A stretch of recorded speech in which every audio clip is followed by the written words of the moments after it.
The final secret, exposing the Australian Prime Minister.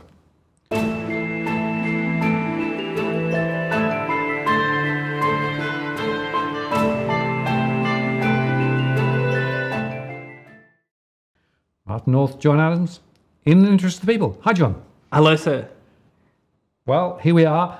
This is a very special show because it will only be released in certain circumstances. Yes, so we are recording on the 5th of March. So we've just finished our last show, and we said we may record a show revealing the final secret. So this is the recording. So now, Martin, if the audience is watching this, they must understand two things. One is that the investigation into the package has not concluded, and two, my confidential submission to the parliamentary inquiry into ASIC has been accepted.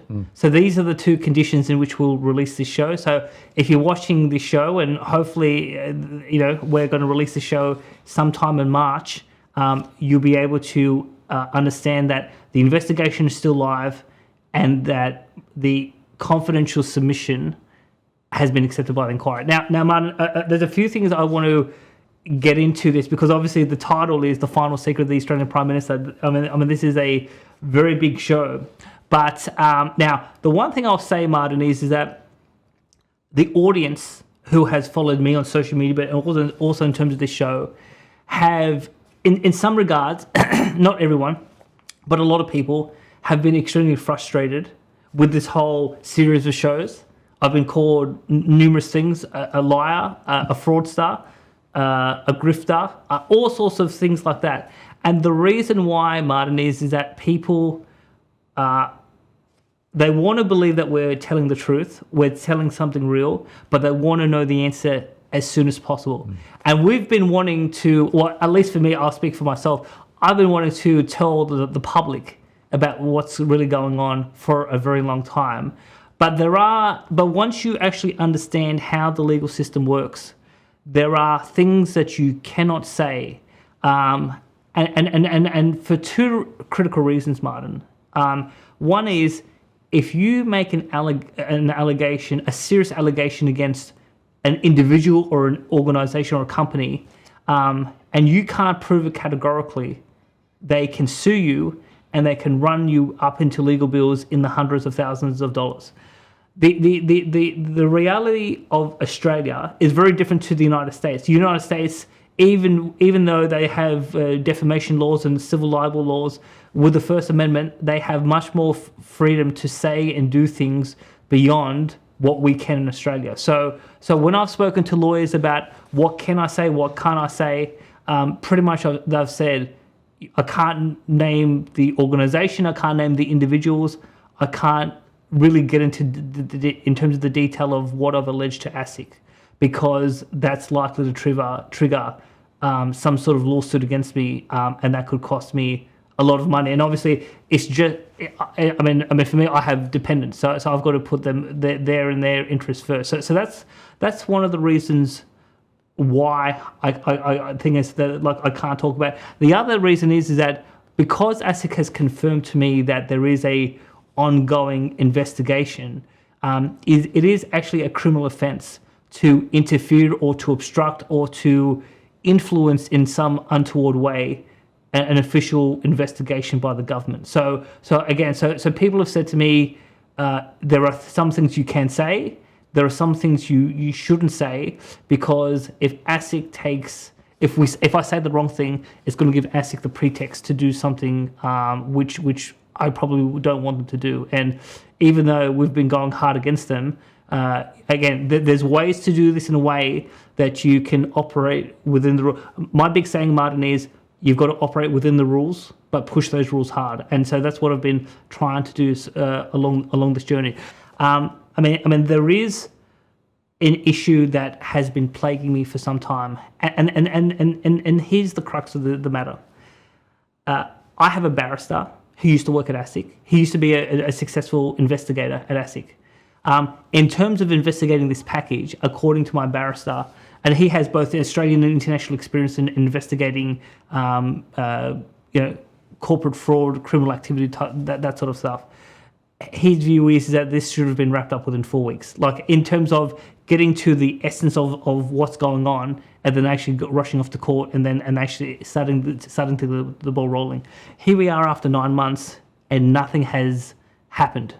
All we know is from ASIC there is an investigation, but there's been no public statement. There's been no actions in court, and what's really going on, and what have they actually found?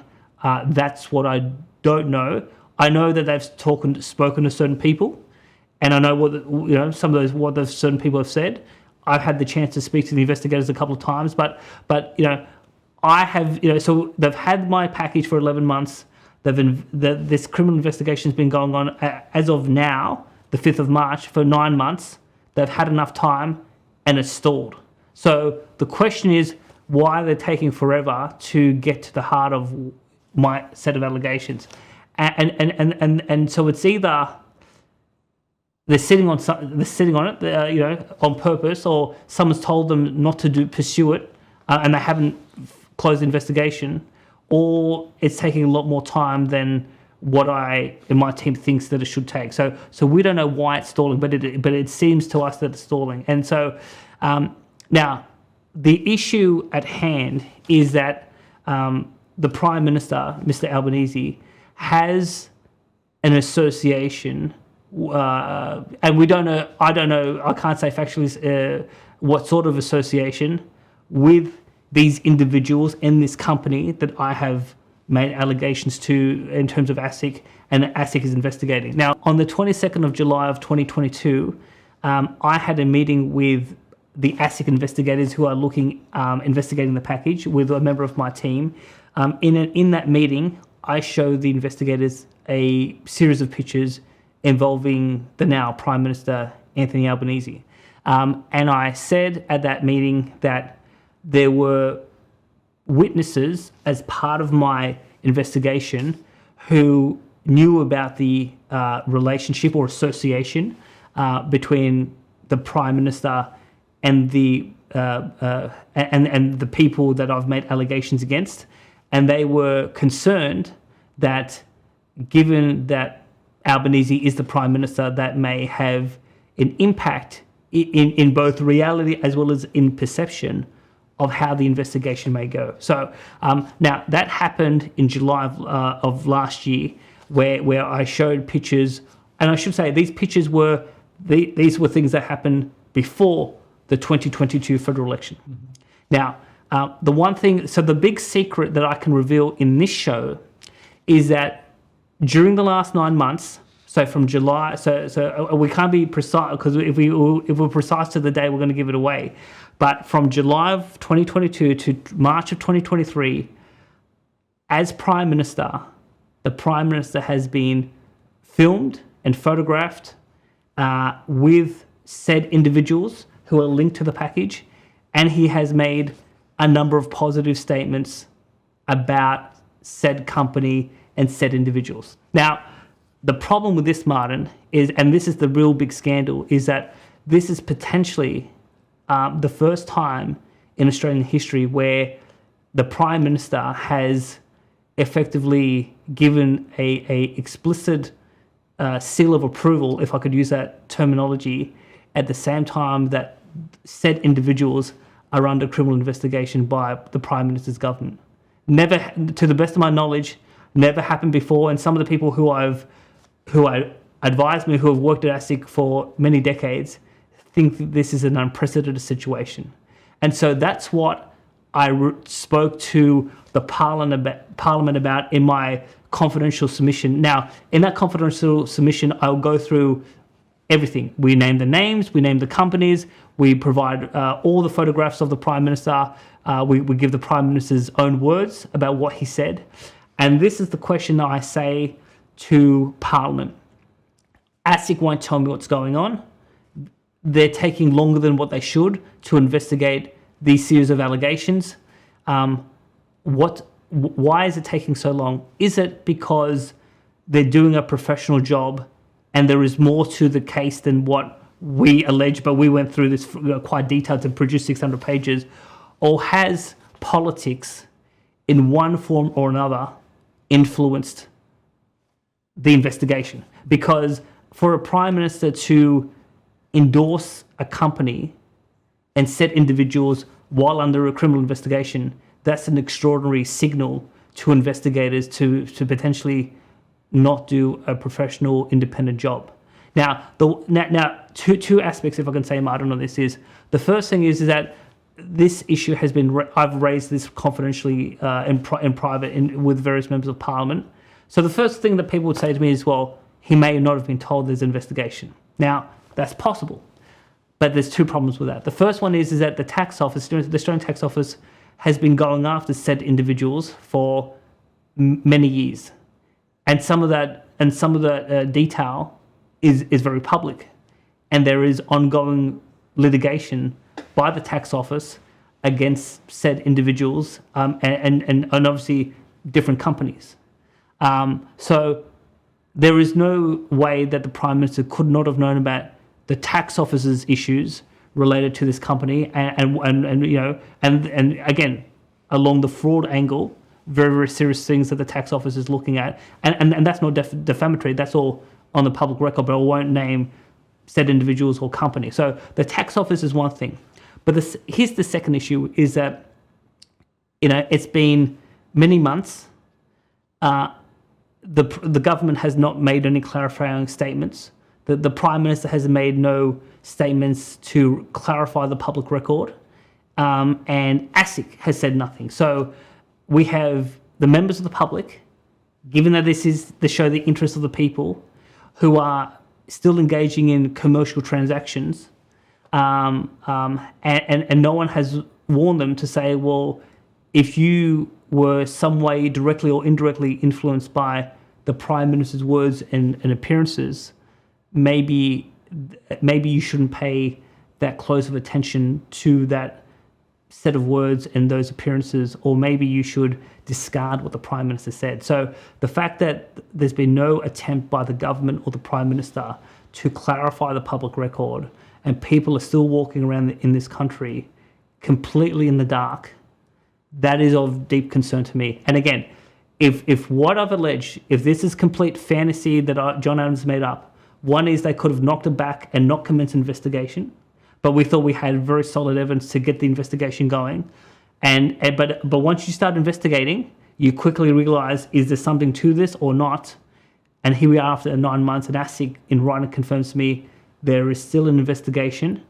And if there was no substance to this, they would have shut down the investigation many months ago. Yeah. No, it's very, very concerning, John. And, the silence says a lot, doesn't it? We have to hypothesize as to why there's silence, and are there strings being pulled behind the scenes. But if you turn it back to the interests of the people, the truth is there are people potentially making commercial decisions and business decisions and personal decisions on information that is incomplete. And that is a big problem when, in fact, the Prime Minister is a prime mover. Precisely. So, and again, we don't know what conversations have happened within ASIC, what orders have been given within ASIC. We have no idea what conversations have happened within the government. We have no idea what communications have happened between ASIC and the government, if there has been any communication. So this is why I've written this confidential submission, which has now been accepted by the Parliament. What I've asked the Parliament to do is to interrogate what has happened here, because this could be potentially the biggest scandal and the biggest crisis in the history of ASIC. Yeah. And so we don't know what, and again, so some people have said to me, don't be ridiculous. Obviously, ASIC's going to do an independent professional job. But the reality is, Martin, and this is what I always come back to, and you and I had numerous private conversations about this, is that in the majority of countries in the world, if the head of the government is seen with said company or said individuals, and that said company or said individuals are under criminal investigation by the government or by law enforcement, chances are that the fact that they have a relationship with a national leader, there is some sort of influence with the investigation. There's never an investigation that's pristine. And so it doesn't, for example, if we were in North Korea and someone was a friend of Kim Jong-un, guess what's going to happen? No investigation. And if you criticize Kim Jong-un for putting his thumb on the scales, This is why we did the show. It results in basically an immediate arrest, if not the death penalty, for attacking the national leader. Same thing if you went after the king of Thailand. Same thing is, say, in Jordan, if you went after the king of Jordan. There is in some countries, particularly in the case of a totalitarian leader or a monarchy, if you go after the leader and say that the leader has friends or there's friends of the royal family, whatever, and they have compromised the administration of justice, chances are you get investigated, you get arrested, and they lock you up, if not kill you, for daring to expose what may be happening. Now, and again, when I've raised some of these examples, probably people have said, but you can't compare Australia to the Middle East. You can't compare Australia to East Asia because we're nothing like that. We're a modern democracy that has standards and rules and integrity and ethics, and we're not like those people. So, and to some degree, that's true. But the one thing I will come back to is look at what's happening in America with the Hunter Biden laptop. The FBI have had that laptop for 4 years. They have done nothing with that laptop. The New York Post, Miranda Devine, who's an Australian journalist working in New York, has written several articles saying that FBI whistleblowers and people who've leaked out of the FBI has said that the FBI has enough evidence to press charges against Hunter Biden for tax fraud issues, and yet there's been no charges. And why? Because he's the son of the president. And so this is the big concern I have. And so the one point I come back to is that the proposition that the fact that the national leader of this country has appeared with people, has said certain things, at the same time there's a live investigation, the proposition that investigation is going to be completely untainted, the chances of that happening are very remote, and that's why I went through to the Parliament and made a 42-page confidential submission and basically said to them that there could be something serious here. And obviously, given that the inquiry is looking at enforcement and investigation, and this is all about the integrity of the investigative process, this was well within the terms of reference of the inquiry. Well, it'd be interesting to see, John, what happens from this point on. Will justice be done, I guess, is the question. Well, so the key point with this, Martin, is twofold. At the end of the day, and it doesn't matter if it's me or those who have of those who have accused of certain crimes, or the public at large, or the customers who may find out they have lost money in this process. There has to be two things that come out at the end of the day. We must be able to trust the process of how this investigation went down, and we have to be able to accept the outcome. And the problem that I have, and this is why I'm raising it now, is that if ASIC writes to me and says, thank you for your report of misconduct, we've investigated, and there's nothing to see and there's no charges and we're just dropping the whole thing, I can't, given what I know, I just can't accept that outcome, and I'll be screaming politics. So again, we've done some very unique things along the journey, Martin, but ensuring one of the things I would just say, Martin, is that in some ways the package is somewhat irrelevant or secondary to the bigger issue is that, do we have a corruption-free government? Do we have law enforcement that actually upholds the law independent of politics? Because that, to me, is a bigger issue than what I was actually investigating. Because if we don't have a clean government, if we don't have investigators who are actually going to do a job independent of politics, well, then it's just not about John Adams getting screwed over. It's about the entire country suffering under maladministration, if not a corrupt government. Yes, and it is concerning because you could argue, John, I think that this is symptomatic of a broader set of issues in Australia, potentially. And if that's the case, then how government actually works and how decisions are actually made and what influences are actually exerted aren't necessarily the ones that people assume work. There's a whole set of different logic in play, which is not in the interest of the people. Indeed. The one point on that I'll say, Martin, is that it's pretty clear that when you go to parts of the United Kingdom, which you're about to go back to, or even the United States, yep, in some regards there is a two-tier justice system. For example, people close to the palace in the UK are treated somewhat differently to commoners in the United Kingdom. And then obviously in the United States, we've seen numerous examples where if your politics is the wrong way, you get targeted in a different light by law enforcement compared to others. And obviously Hillary Clinton and the 33,000 emails, and she was subpoenaed by the Congress to hand those over, and she destroyed everything using hammers and bleach bit, etc. I mean, there's clear that certain people in the Western world are not to be touched for whatever reason. And so the core issue of this episode is, do we have a single standard of justice, or do we also have a two-tiered justice system, and has the interests of the people been compromised by the current Prime Minister? That's the secret. That's what I've asked the Parliament to do. And if you're watching this, my submission to the inquiry has been accepted, which means that my submission is a formal record of the Parliament. And then it's obviously up to the Parliament to answer some of these questions about in terms of where we go from here. John, well, thank you very much for that. And, if people are listening to this, then a game's afoot. Yes. Like if people are watching this, the inquiry has accepted the submission.